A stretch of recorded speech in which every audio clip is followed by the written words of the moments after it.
महात्मा ज्योतिबा फुले व विश्वरत्न डॉक्टर बाबासाहेब आंबेडकर यांच्या अभिवादनाने ज्ञानज्योती सावित्रीबाई फुले स्मृती पर्व सप्ताह 2019चा समारोप दिनांक 17 मार्च रोजी अभियंता भवन शेगाव नाका अमरावती येथे विधवा मातांचा सत्कार सोहळ्याने उत्साहात संपन्न झाला।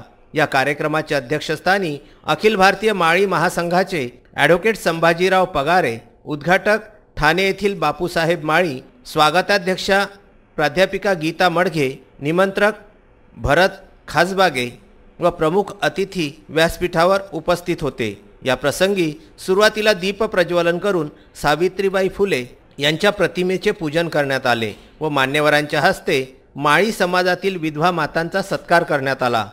दिनांक 10 मार्च ते 17 मार्च दरम्यान आयोजित या ज्ञानज्योती सावित्रीबाई फुले स्मृती पर्व सप्ताहामध्ये विविध कार्यक्रमांचे आयोजन करण्यात आले होते। याबाबत कार्यक्रमाचे संयोजक दलित मित्र प्राध्यापक श्रीकृष्ण बनसोड यांनी आपली प्रतिक्रिया व्यक्त केली।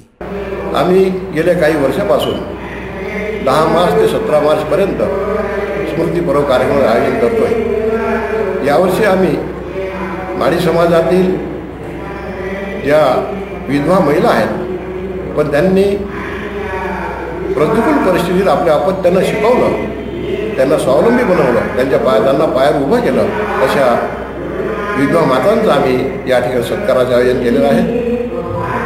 ज्ञानज्योती सावित्रीबाई फुले यांच्या क्रांती कार्यापासून प्रेरणा घेतलेल्या त्या अशा महिला या पुढील पिढीला प्रेरणा देणार आहेत। अशा महिलांचा आज आम्ही या ठिकाणी सत्कार या ठिकाणी केलेला आहे, करणार आहोत आणि या माध्यमातून महात्मा फुले आणि सावित्रीबाई फुले यांचे सत्यशोधके विचार पेरण्याचा आमचा हा आजचा प्रयत्न आहे। या कार्यक्रमामध्ये सहभागी माळी समाजातील नागरिकांनी या कार्यक्रमाबाबत स्तुतीपूर्ण उद्गार काढले। तसेच वऱ्हाड विकास या मुखपत्राचे विमोचन या प्रसंगी करण्यात आले। या कार्यक्रमाला मोठ्या संख्येने माळी समाजातील मान्यवर उपस्थित होते। व्हीसीएन ब्युरो, अमरावती।